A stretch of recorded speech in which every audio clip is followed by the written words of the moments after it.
Just clarifying some terminology before we get into the main part. This is what I call the main bowl. I also call it the main metal bowl. Some people call it the stainless steel bowl, but I prefer not to call it that just because there's also a beater bowl that is in metal.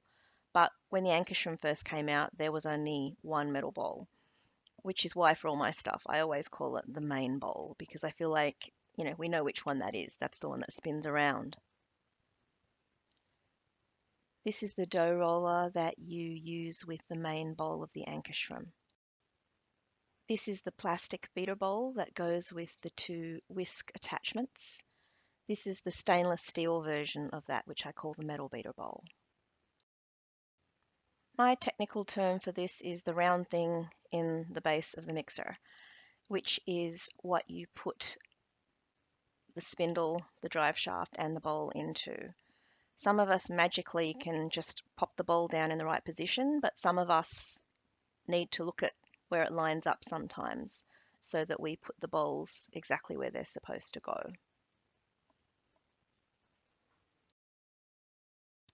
Sometimes I call this the spindle thingy, but it's actually the drive shaft for the double whisk bowl that you put into the mixer before you put the bowl in. And if you're in Europe, they have it in funky black. Australia has it only in white. This is called the beater bowl head, but I've always called it the black thing on top of the beaters. So I guess it's got a more technical term. Similarly, this is called the gear wheel for the double beaters and not the round black wheel thingy that I've been calling it. These are the balloon whisks, which are used for cream and eggs. These are the problematic cookie whisks, cookie beaters, single beaters. These are probably the attachments that cause the most angst, at least in the US group. They're fantastic to use, but you have to use them properly.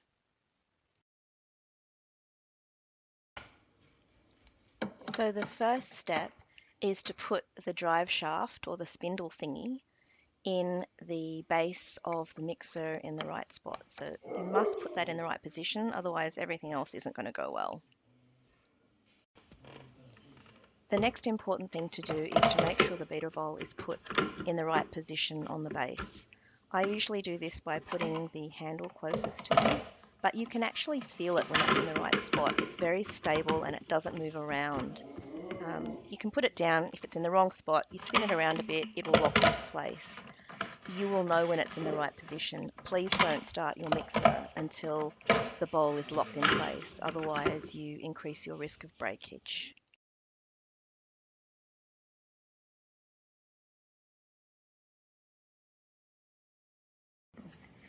When you're assembling, hold it in your hands. Don't put it on the table or the counter because it's likely to slide off. So hold it towards you. Take the gear. The first time I put it in upside down like this. What you want to remember is that the thick side goes up. So just press it down into the middle. Then take your first attachment. I'm going to take the cookie beater or the single beater, whatever you want to call it. And then you line it up with the gear. And if you're afraid that you're going to break it, just spin it lightly and you'll see that it's turning. Then you'll press it down with a bit of pressure. You'll hear a click. Do the other side the same way. If you're not sure, just spin it a bit to make sure it's lined up. Press it, you'll hear the click. Don't worry about using a bit of force because I know a lot of people are scared of breaking it. To pull it out, you also have to use a bit of force, which also makes some people afraid, but watch. Like this. Like this. Then I'm going to put the balloon whisks in exactly the same way. So put it in, spin it to make sure it's lined up, press it down. Other side, spin it.